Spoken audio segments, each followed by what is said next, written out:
Hey, what's up, guys? Welcome back to another episode of ClassyNerdTalk. I'm your host, Sir Percolator, with my buddy Titan. Hey, what's up? And we are doing a segment that we've been doing on this channel for a while called Movies Then and Now. I'm now, he's then. And you should introduce me first. I'm then. You know. Go with the title. Just saying. That's all right. Be good to your elders. Oh, yeah. But, pretty much, we pick a genre from our decade, and then, we My decade's before time existed. Yeah. So we'll leave that one alone. But, anyway. He picks a movie, I have to watch it, I pick the movie, and then he has to watch it. So, let's get into it. Okay, so I will go first. All right, you go ahead and go first. Last week, I picked the genre of adventure. Adventure. And you had to watch Aguirre, The Wrath of God from 1972. A nice little foreign film. Foreign films. It's all right, Where's the subtitles, please? The subtitles. I want more English dub. That's what I want, where they just lip the English. I don't care. Okay, so Aguirre, Wrath of God, 1972. This movie, actually, I watched on YouTube, because it's actually on YouTube. Sweet. Didn't have to pay for it. It was on YouTube. Good luck. So Aguirre is played by, I'm sorry if I don't pronounce these names right, because they are foreign names. I'll help you on this. Klaus Kinski. Okay. That person. He plays Aguirre, and Helen Rojo plays the beautiful woman type deal. It was directed by Werner Herzog. He directed movies like Grizzly Man, The Zek.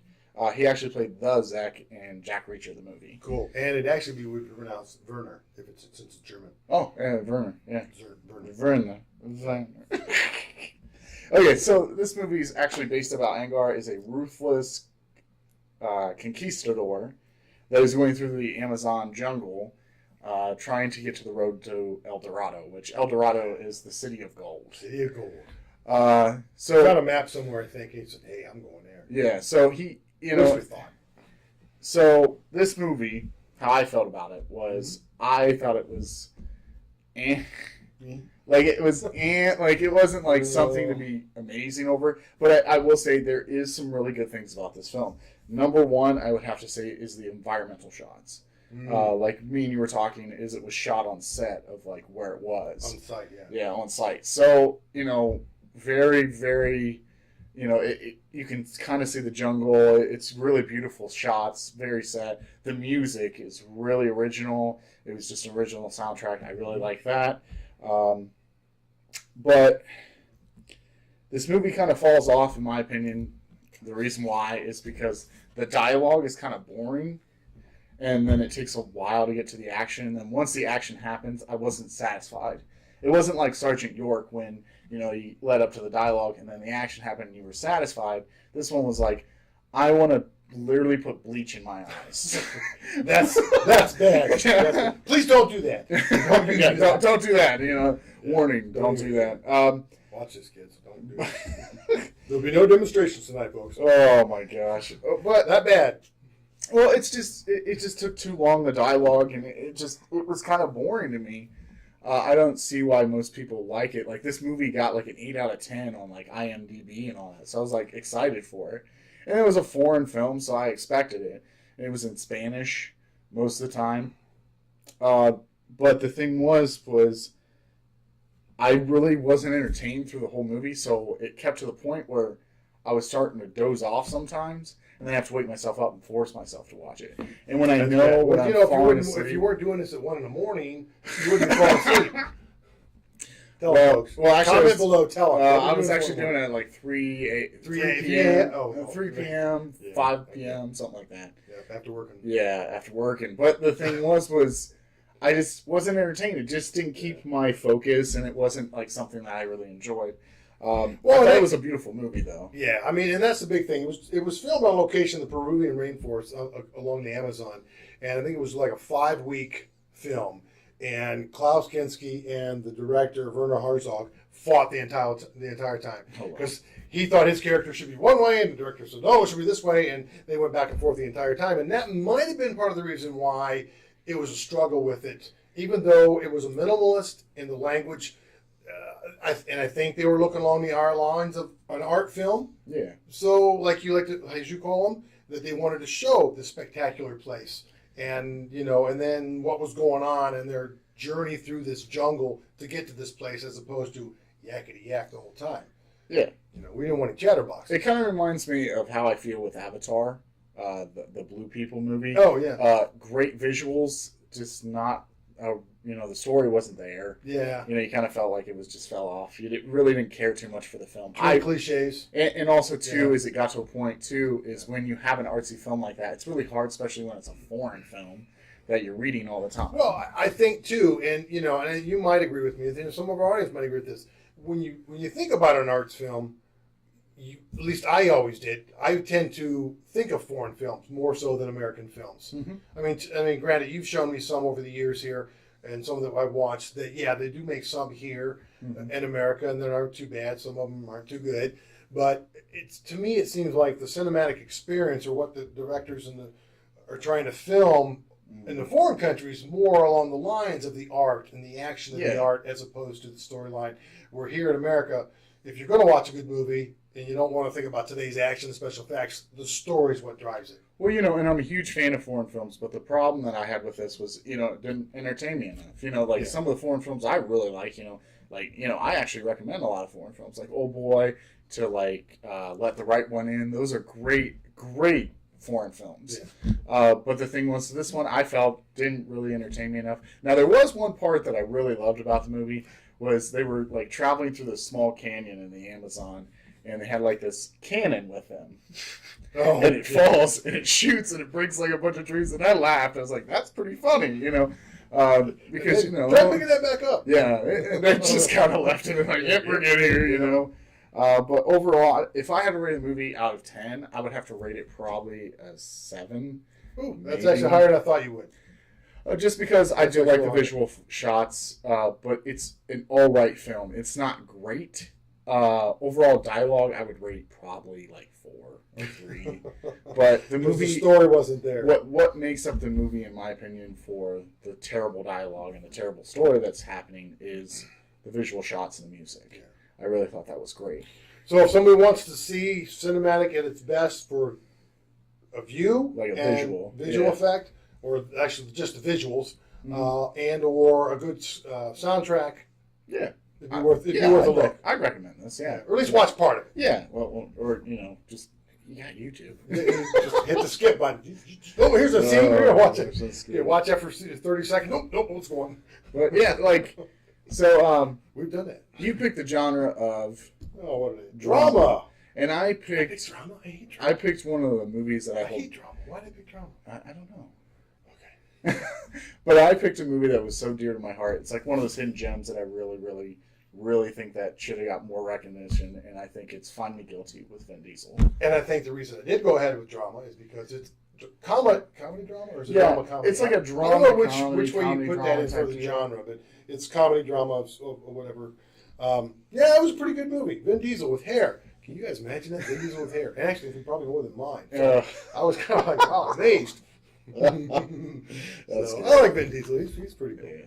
So anyway, the movie Find Me Guilty is about Giacomo Jackie DiNorcio. Everybody calls him Jackie. I don't think they ever said why. That's just a nickname.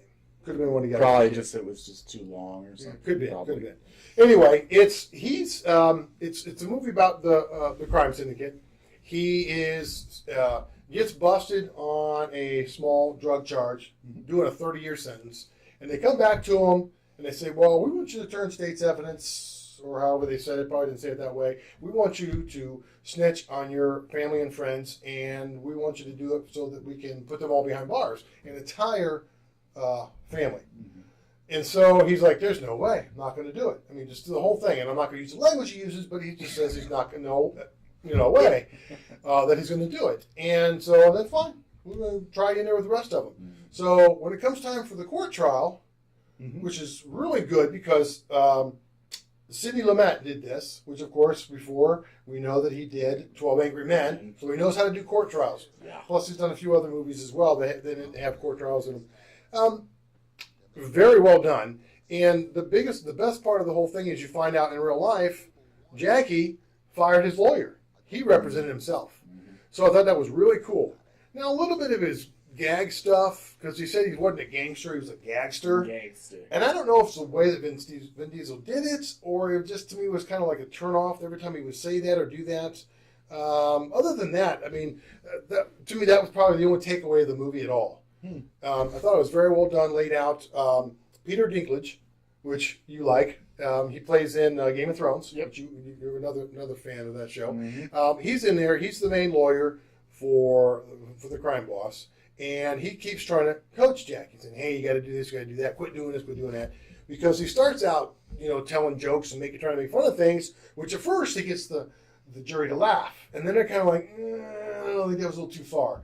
So they're like, you've got to tone it down a little bit. Be careful what you're saying. Even the judge, has talked to him, taken him back in his chambers and say, look, you've got to, be careful what you're doing, that kind of stuff. Anyway, the thing proceeds, and as he's actually getting to the witnesses that the government's putting out there and kind of showing them more than any of the other lawyers, showing them up and saying, hey, these guys really don't know what they're talking about, or maybe they're lying, or, well, you really meant this kind of stuff. And they were twisting it as far as what the government was trying to show. So in the process, he has his bad back, so he has to sleep up in his lounger. They take the lounger away, trying to get him discouraged, trying to get him cranky in there, trying to make him mess up. And they're purposely pushing it. And I think a little bit of the crime boss lawyers are allowing him to get pushed just to see what happens. Yeah. Because they say, hey, if it goes too far, we might have to split him off in a separate trial. But if they do that, there's a really good case that's going to go bad, and there'll be all kind of appeals, and they don't want to do that. Yeah. So they're really trying to give him every inch that they can. I was trying to think here. As it went on, he really, and if you look at this, because they actually took the stuff that happened in here from the actual court case that happened. They went through all the court records to do this. And it was really interesting how this guy defended himself through this entire court trial. Sure, again, he would always bust down and say something crazy or bad, but there were moments where he's talking to his friend, his cousin, and saying, what'd you do after I said I loved you? You shot me again. Don't you still love me? And he did it and said it in such a way. I mean, he even had the judge pulled down there like, wow, this guy has got, because you can see him leaning over the thing, this guy has got some charm to him. He's got some depth. He's got some heart in him. Maybe he's not a bad guy. You can see it in the look from the judge, which I thought was pretty cool. But I think he also drew the jury in on that too, because every time he would say that stuff, it was really good points. For example, when they had the, I can't think, the FBI or whoever he was, the guy on there, he says, you said these guys were all Italians.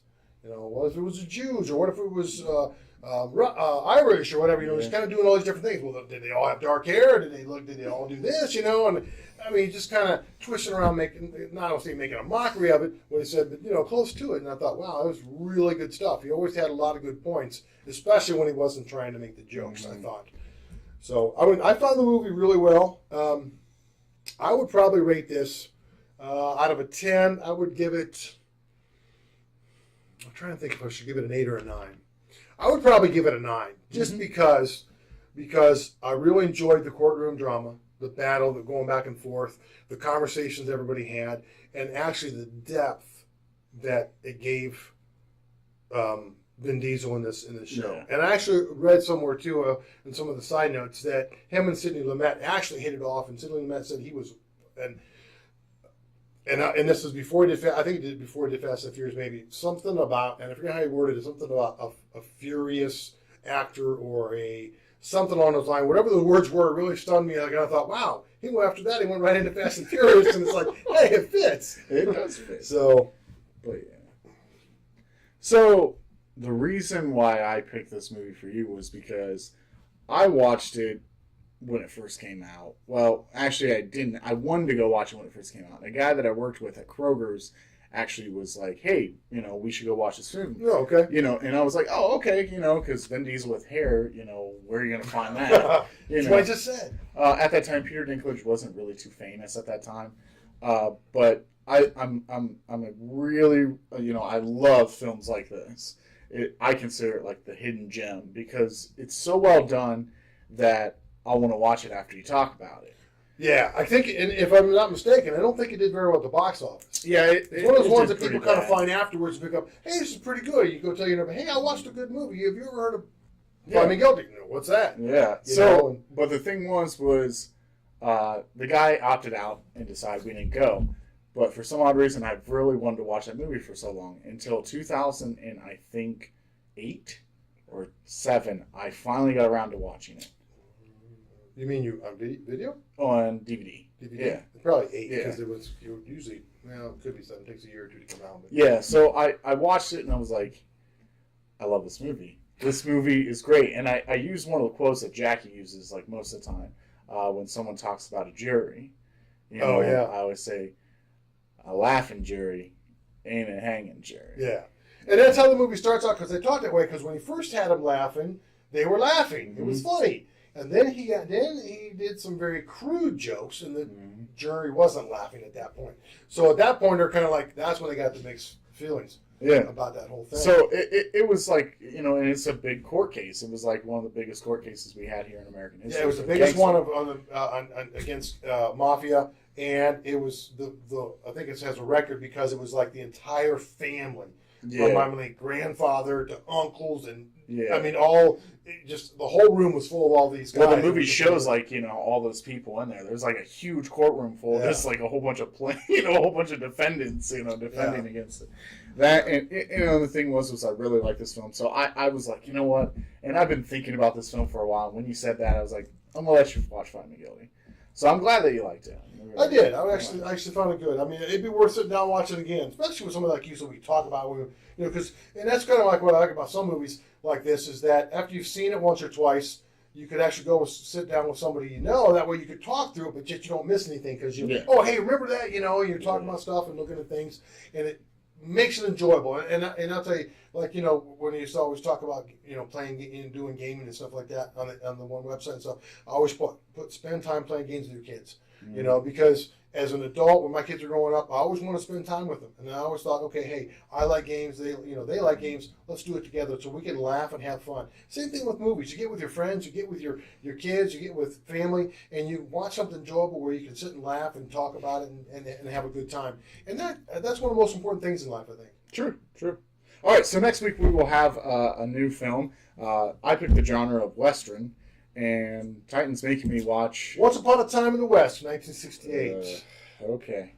It's kind of sort of a spaghetti western. Yeah, it's a spaghetti It is, but it's not. It was. I think it was after he was going to try to retire, and they talked him into it. Yeah, I think so. It was something like that. But still on those lines. And then I picked, here we go. I picked an art film. Oh, God, what kind of movie there? So I had a tie between the two art films that I wanted him to do. Because the two art films I always choose is usually Requiem for a Dream or Spotless That's not Mind. about boxing. Eternal Sunshine of the Spotless Mind. Yeah. And that's more of a lighter than what Requiem is. So I picked Eternal Sunshine of the Spotless Mind, which came out in 2004, starring Jim Carrey. Jim Carrey, Mr. Funny Man. Yeah, Mr. Funny Man. The Yes Man. Yes, man. But yeah, did you like, did you watch Find Me Guilty or did you watch Aguirre? No, Aguirre. Aguirre, Folks, whatever. sorry. Aguirre. I don't care. That movie was bad. But did you watch them? Comment down below. Hey, you're on YouTube, so they can check it out while they have to get done with us. There you go. Comment down below. Just, share this video, like and subscribe. And also, too, we do have a Facebook page if you want to be part of the group or the nerd group. It's ClassyNerdTalk on Facebook. Just ask for an ad, and I will add you. But just remember, if you're not nerd enough, you're not classy enough for this channel. Take care.